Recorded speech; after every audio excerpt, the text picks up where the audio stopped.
Hi hello friends, welcome to this Sweety Patel's kitchen. और मैं स्वीटी आप सभी का मेरे अपने किचन में बहुत बहुत स्वागत करती हूँ। सबसे पहले तो आप सभी को मकर संक्रांति की बहुत सारी ढेर सारी शुभकामनाएं। Happy Makar Sankranti to all. Makar Sankranti और मकर संक्रांति का जो स्पेशल होता है तिल और गुड़ का लड्डू, वो तो बनाना तो बनता ही है।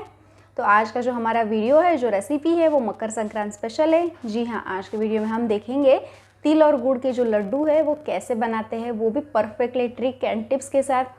इसमें सबसे इम्पोर्टेंट होता है चाशनी बनाना, तिल को कैसे हमें फ्राई करना है, और सबसे इम्पोर्टेंट और चैलेंजिंग जो पार्ट होता है वो है तिल के और गुड़ के जो लड्डू हम लास्ट में बनाते हैं, तो वो हमारे हाथों को जो है वो बिना चिपके, बिना तेल और घी लगाए हम ये लड्डू कैसे बनाएंगे। तो चलिए वीडियो को पूरा देखिएगा। बिना हाथ लगाए आज हम लड्डू बनाने वाले हैं। अगर आपने अभी तक हमारे चैनल को सब्सक्राइब नहीं किया है तो ज़रूर सब्सक्राइब कीजिएगा, और सब्सक्राइब के बाजू में जो बेल आइकन होता है तो उसे भी प्रेस कर दीजिए, ताकि जब भी मैं कोई मज़ेदार सी रेसिपी अपलोड करूँगी तो उसकी जो सबसे पहले जो नोटिफिकेशन होगी वो सबसे पहले आप ही को मिले। तो चलिए वीडियो को शुरू करते हैं। लेकिन हाँ, तिलगुड़ क्या गोड़ गोड़ बोला, तो चलिए वीडियो को शुरू करते हैं।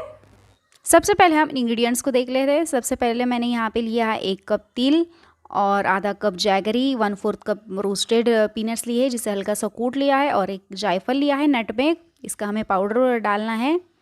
और यहाँ पे सबसे पहले हमें जो है तिल को अच्छे से ड्राई रोस्ट कर लेना है। हमें ये 3 से 4 मिनट तक करना है, और जो पहला 1 मिनट होता है उसे हमें गैस की फ्लेम को लो टू मीडियम रखना है, और बाद में जो 2 मिनट होते हैं बिल्कुल ही लो फ्लेम पे इसे अच्छे से भून लेना है, जब तक कि इसका जो कलर है वो थोड़ा सा हल्का सा चेंज नहीं हो जाता। और आप यहाँ पे देख सकते हो हमारे जो तिल है हल्का सा इसका कलर चेंज हो गया, और ताकि हमारे जो तिल है वो अच्छे से भून गए हैं अभी।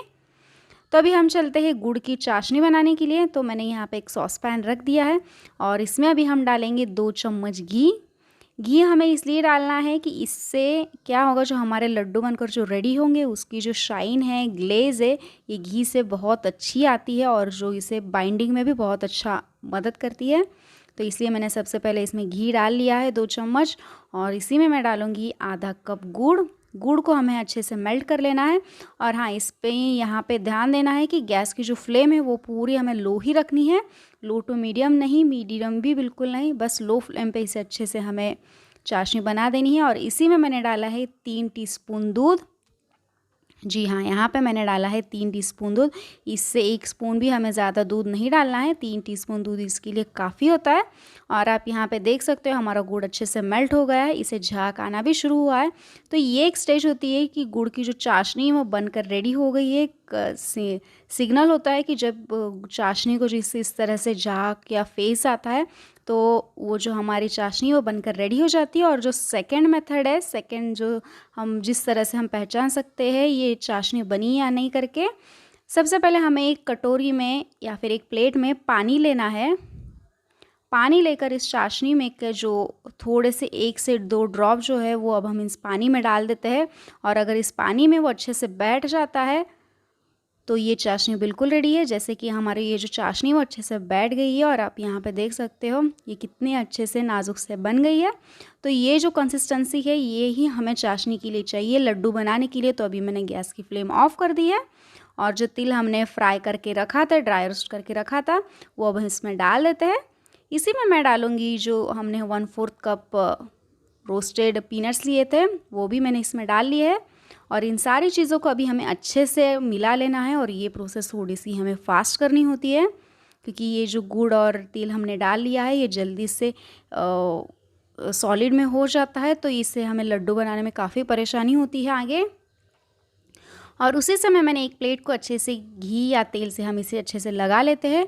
और जो हम लड्डू बनाने वाले हैं उसका जो मेन ट्रिक है ये है ये टीस्पून, चम्मच। यहाँ पे मेरे पास ऐसे 2 प्लास्टिक के स्पून से जो सेम साइज़ के चाहिए, हमें मार्केट में इजीली अवेलेबल होते हैं, या फिर छोटे बच्चों के जो सिरलैक के डब्बे में आते हैं, या फिर वो लीजिएगा। तो यहाँ पे आप देख सकते हो हमारा जो तिल और गुड़ का जो मिक्सचर है, जो मिश्रण है, वो काफ़ी गाढ़ा हो चुका है, और ये काफ़ी गर्म होता है, तो इससे हाथ जलने की बहुत ज़्यादा संभावना होती है। तो अगर आप इन चम्मच की मदद से लड्डू बनाओगे तो ना ही हाथ जलने का संभावना होती है और ना ही चिपचिपे होने की। तो इसे हम दोनों चम्मच में ऐसे डाल के ज्वाइन करते हैं, और ऐसे 10 से 20 सेकंड तक इसे ऐसे लगातार हिलाना है, जैसे हम बच्चों को खिलाते हैं, छोटे बच्चों को ठीक उसी तरह से हमें ये करना है। और आप यहाँ पे देख सकते हो हमारे लड्डू कितने परफेक्टली रेडी है। मैं आपको इसे फिर से करके दिखाती हूँ। एक चम्मच में थोड़ा सा मिश्रण लेके दूसरे चम्मच से इसे बंद करके ऐसे हाथों से अच्छे से हिलाते जाना है 10 से 20 सेकंड में, और ये लड्डू यहाँ पे बनकर रेडी हो जाते हैं। ये प्रोसेस आप आपके घर में अगर और कोई मेंबर होगा तो ये 2 से 3 लोगों में अच्छे से बन जाता है, क्योंकि ये ज़रा सी भी देरी हो गई तो ये जो मिश्रण है वो गाढ़ा बन जाता है, तो आगे लड्डू बनाने में काफ़ी मुश्किलें आती है।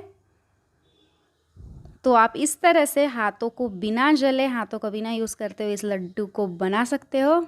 कितनी इजी मेथड है ना। तो आप भी ये जो मेथड है आप इसको घर पर ज़रूर ट्राई कीजिएगा।